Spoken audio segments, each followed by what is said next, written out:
Today on Answers with Bayless Conley. There is no greater form of enlightenment. There is no greater or higher form of doctrine that you can subscribe yourself to. It's Jesus.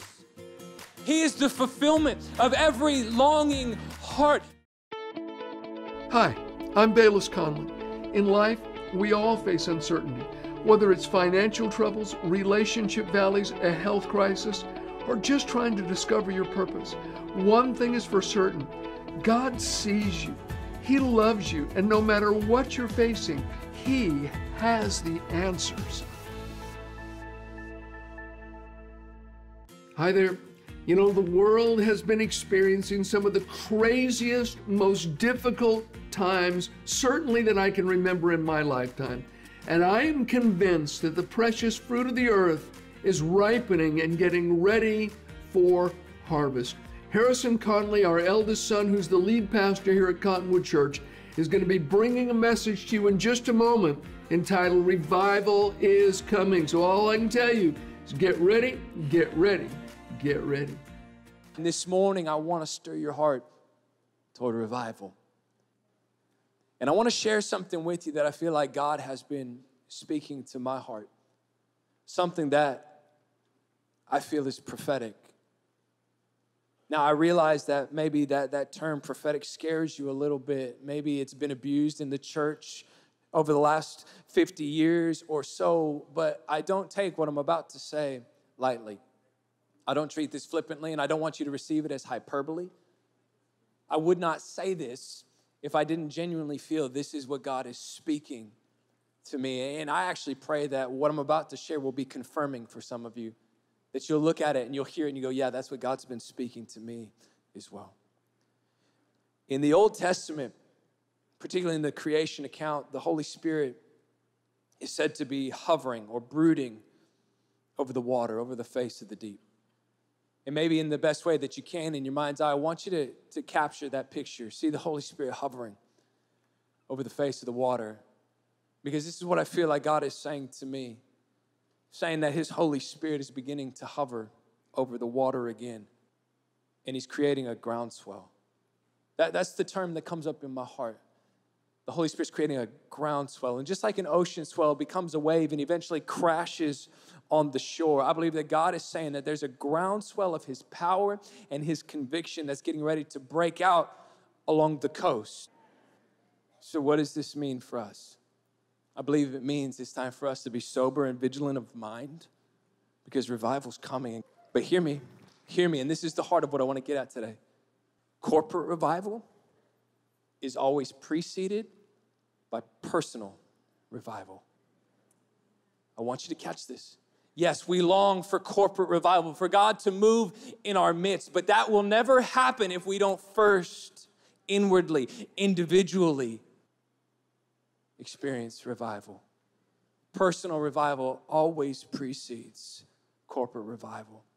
And with that in mind, and for the last few minutes that I have this morning, I want to talk about a few areas that if we're going to see revival happen, we need to first revive in our own hearts. So here's the first thought. If we want to see revival, we have to first revive our love for the person of Jesus. On an individual level, we have to first revive our love for the person of Jesus. And this is something that I'm passionate about. This thing goes first on the list. If we don't get this one right, nothing else will work. It always comes back to Jesus. It's Jesus in the beginning. It's Jesus in the middle. It's Jesus in the end. The Bible says that He's first and He's foremost, and in all things He has preeminence. Everything is held together in the person of Jesus. More than our family, more than our friends, more than our career, more than the business, more than the school. Jesus has to be our number one pursuit. He has to be our number one passion in life. And if we get that thing wrong, nothing else will work. I wonder, do you love Jesus as much as you did when He first saved you? May it never be said of any one of us that we left our first love. We have to revive our love for the person of Jesus. He's everything. There is no greater form of enlightenment. There is no greater or higher form of doctrine that you can subscribe yourself to. It's Jesus. He is the fulfillment of every longing heart. I wonder, when's the last time you were alone with him? When's the last time you heard his voice? When's the last time you were quiet enough and still enough for long enough to have time with him and not to get something from him? Man, I'm so guilty of that. God, I need you. Anoint me to do this. God, I need provision. When's the last time we sat just to be with him, realizing that he's the prize? Not wanting anything from him except to be at his feet. If we want to see revival, we have to revive our love for the person of Jesus. How do we do that? A couple of ways. Number one, we do it through his word. You want to fall in love with Jesus? Fall in love with his word. Jesus is the word. Spend some time in the Gospels in Matthew, Mark, Luke, and John. Read about how Jesus interacted with people. Read about how Jesus loved the unlovely. Look how Jesus touched the untouchable. Try and emulate that in your life. Read through the Pauline epistles. Man, Paul had this desire. He said in the book of Philippians chapter 3, that I may know him and experience the power of his resurrection. Paul has such revelation of the person of Jesus and the plan of salvation in the earth. Jesus is the Word. This thing is about him. It's not just ink on a page. It's supernatural, and it has the ability to change and transform your life. You want to fall in love with the person of Jesus, fall in love with his word. Here's the second way you can fall in love and revive your love for the person of Jesus. Get around his people. Get around his people. Now, I realize that people are not perfect, and we're not always the greatest reflection of Jesus that we should be.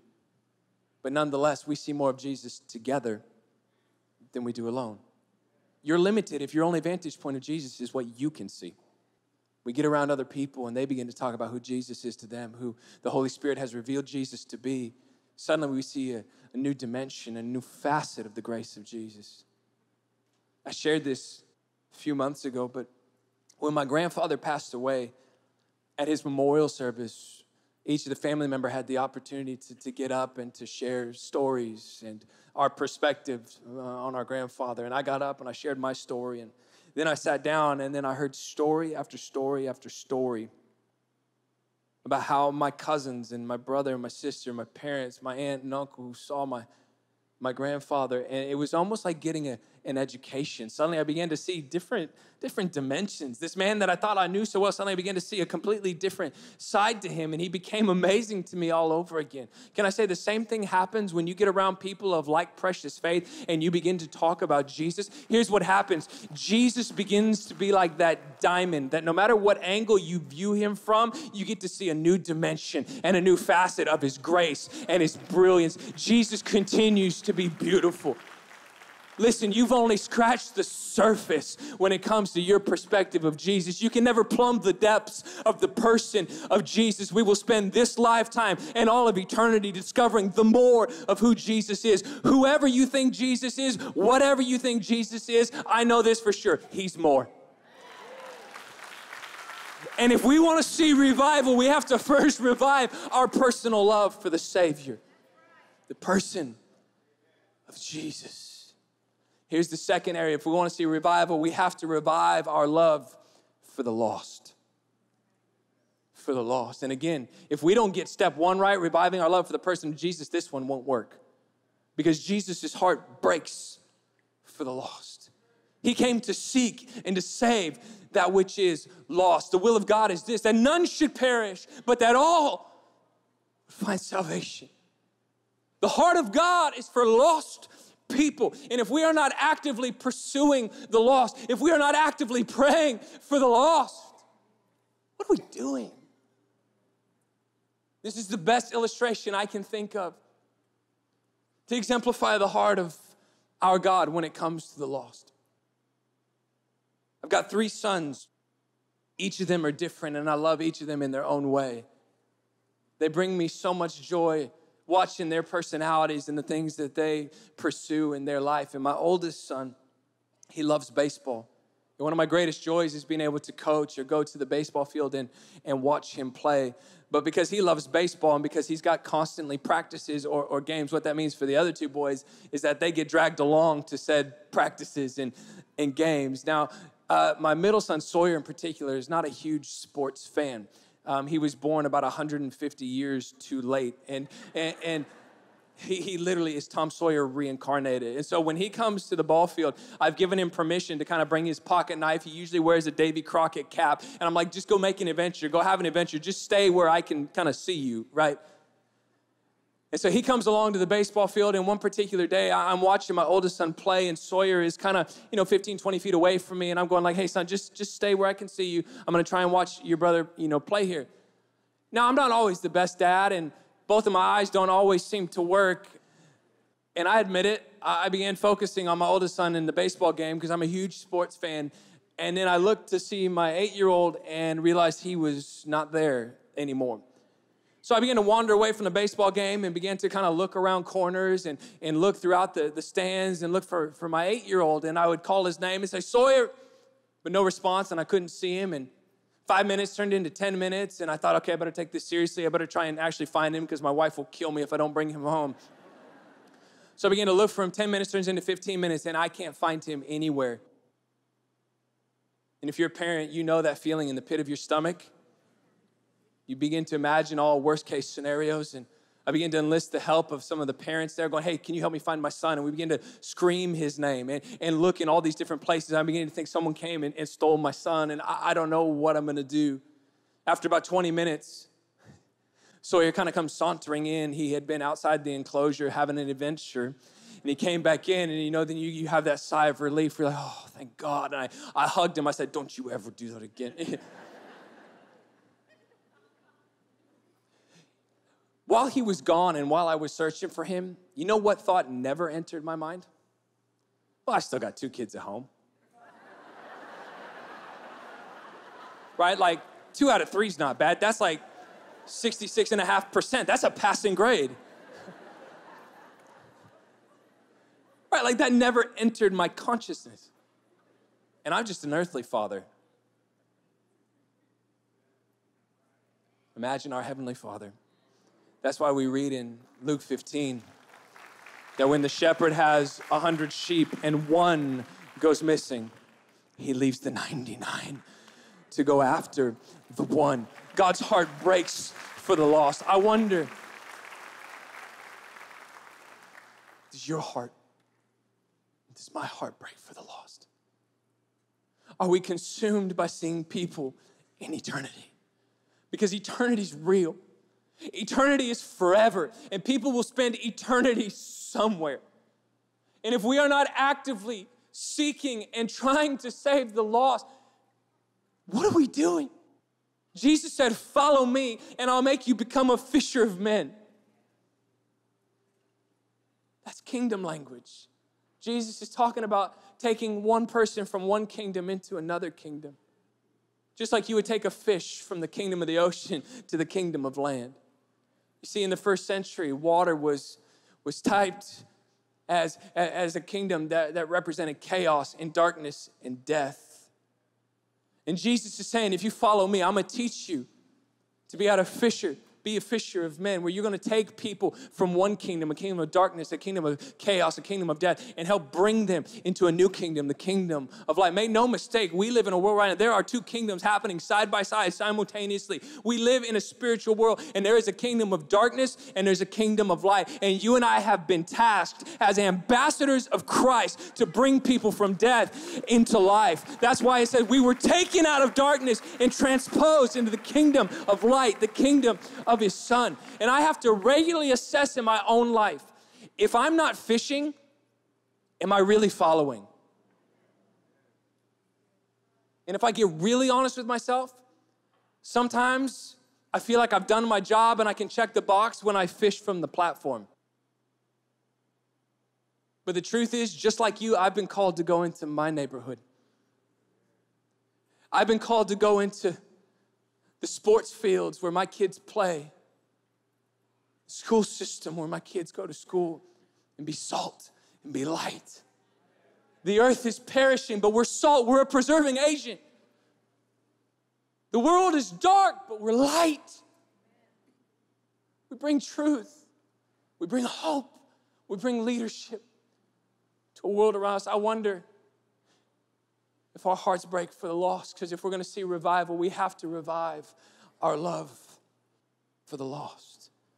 How do we do this? We do it by realizing we've got a personal responsibility.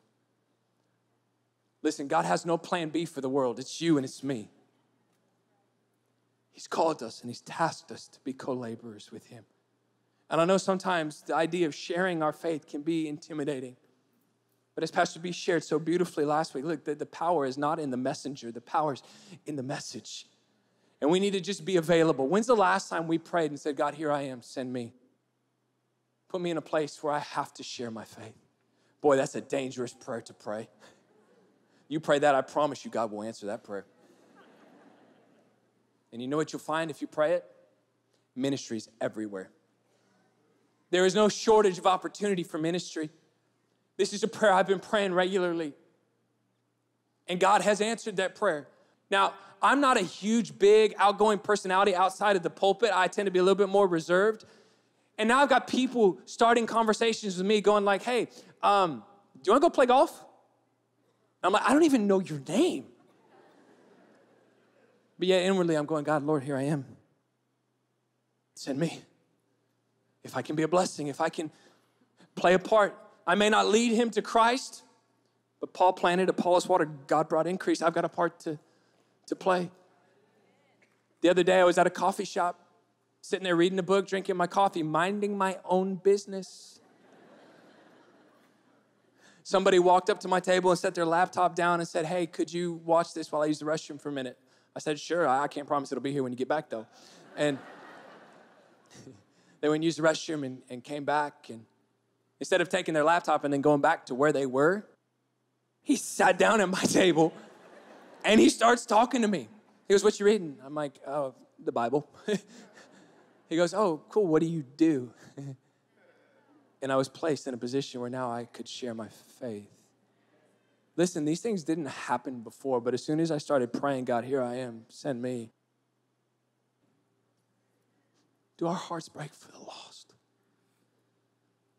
Because if we're going to see revival, we have to first revive our love for the lost. Let me give you two more quickly. My time is gone. Number 3, if we're going to see revival, we have to revive our love for the church. Capital C, the church. The church. Did you know that the church is called the bride of Christ? Do you know Jesus loves his church? Jesus died for his church. Could you imagine walking up to me and going, Harrison, man, good to meet you. I really like you, but you know what? Your wife, your bride, man, I can't stand her. I'd look at you sideways and be like, this relationship is not going to work. But yet so many Christians go, Jesus, I love you, but man, I can't stand your church. And Jesus goes, that's my bride. That's the only thing I'm still building in the earth. I died for my bride. And yes, the church is imperfect. You know why? Because the church is full of people. But we serve a perfect Savior. And I've just decided that I'm going to live and I'm going to breathe from a place of unity. Jesus prayed over his church. I pray that you would be one. And that the world would see that and would be a witness. Yes, there are churches where doctrinally I have some differences. Yes, there are some churches with different methods and expressions that maybe don't work for me. But you know what I found? I found that if someone is going to promote Jesus and preach Jesus and elevate Jesus and bring people to Jesus, instead of saying, I'm against them, I'm going to build a bridge and find commonality and say, we're the church. We're on mission together. The great co-mission to be the hands and the feet of Jesus in the earth. And if we're going to see revival, the church needs to be one. Unity. Where brethren dwell together in unity, God commands a blessing. He pours out his Spirit in the place of unity. How do we revive our love for the church? We do it by getting off the sidelines and making church a priority in our life. With my family, I've just decided, me and my family, we're gonna serve the Lord. Just like it said in the book of Psalms, I was glad when they said unto me, we're gonna go into the house of God. I'm not just gonna attend service. I'm not just gonna come when it's convenient for me. No, I'm gonna be here every time the doors are open, and I'm gonna give my life, and I'm gonna sacrifice, because I'm a living sacrifice, and I've been called to serve. I've been called to make a difference in the earth. What we're up to is eternal. Listen, the local church that reflects the light of Jesus is the hope of the world. This matters. And I'm gonna make it a priority in my family. And we're gonna serve. If you're looking for an opportunity, a practical way to fall in love with the church, get plugged in serving. Fall in love with His church. And here's the last one. If we're gonna see revival, we have to revive our love for prayer. Oh, this is so important. We have to revive our love for prayer. No man or woman is greater than their prayer life. Prayer is the place where vision gets recalibrated. Prayer is the place where we receive strength for the fight. Prayer is the place where we experience the peace of God regardless of what's going on around us. But perhaps most importantly, prayer is the place where God bestows His anointing. The anointing is found and is fortified in the place of prayer. And friends, you need the anointing. If you're gonna be effective in your walk with God, if you're gonna be effective in the world, you have to have the anointing. If you're gonna be an effective parent, you need the anointing. If you're gonna be an effective business owner, you need the anointing. If you're gonna be an effective student, manager, teacher, or truck driver, you need the anointing, because it's the anointing that breaks the yoke.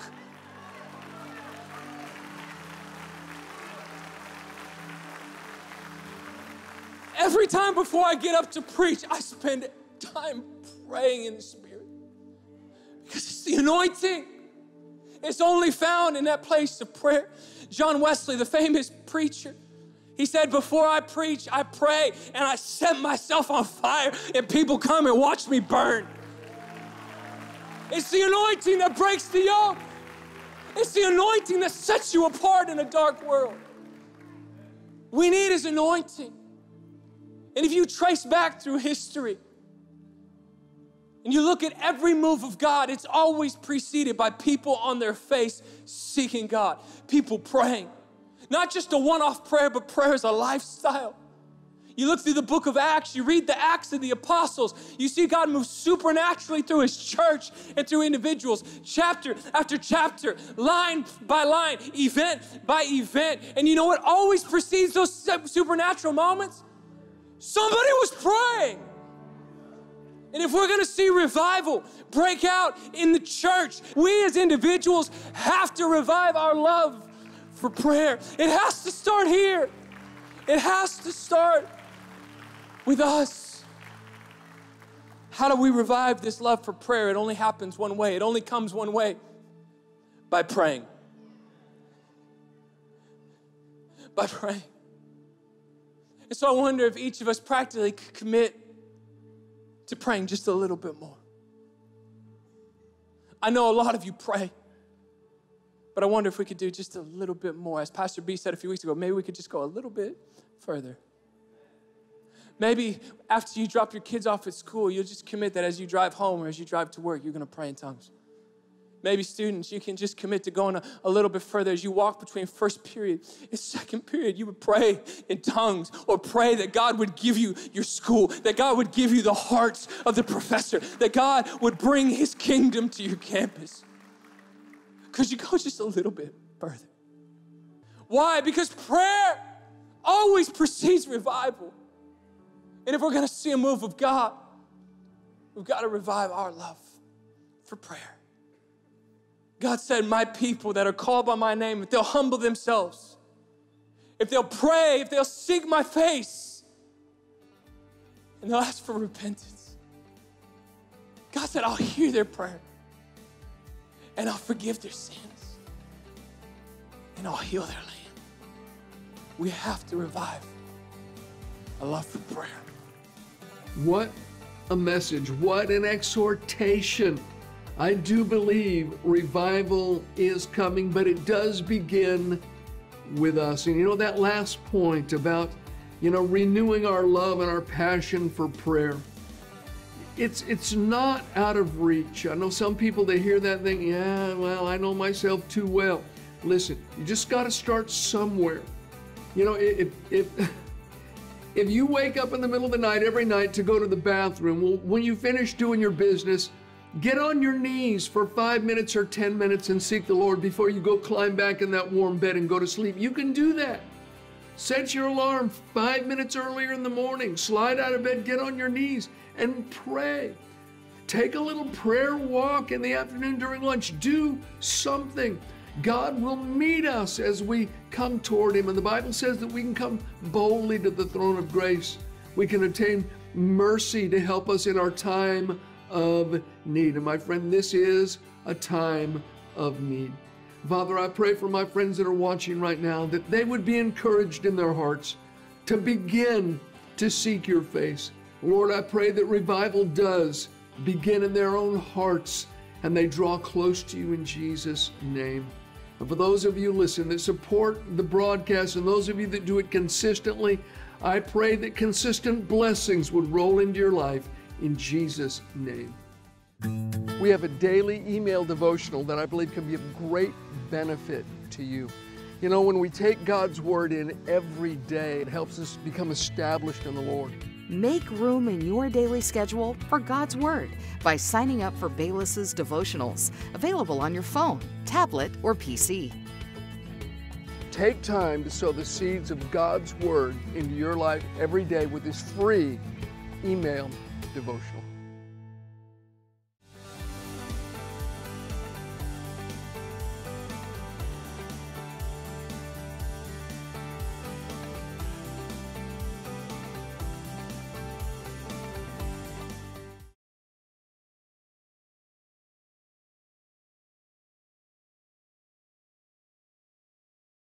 If you don't have a copy of my daily devotional, Answers for Each Day, I'd like to encourage you to get one. It's a way to help discipline yourself to get some of the Word of God into your heart every day. And you know, the Scripture says that the inward man is renewed day by day. Jesus said man doesn't live by bread alone, but by every word that proceeds from the mouth of God. So you can get your daily spiritual bread, at least part of it, by reading that daily devotional every morning or every night. I give some thoughts. We share a bit on different scriptures and principles from the Bible. It'll be a blessing to you. Use the information on the screen to get your copy of Bayless Conley's devotional book, Answers for Each Day, for the special price. Start each day by focusing on God's truth and building a stronger faith in God.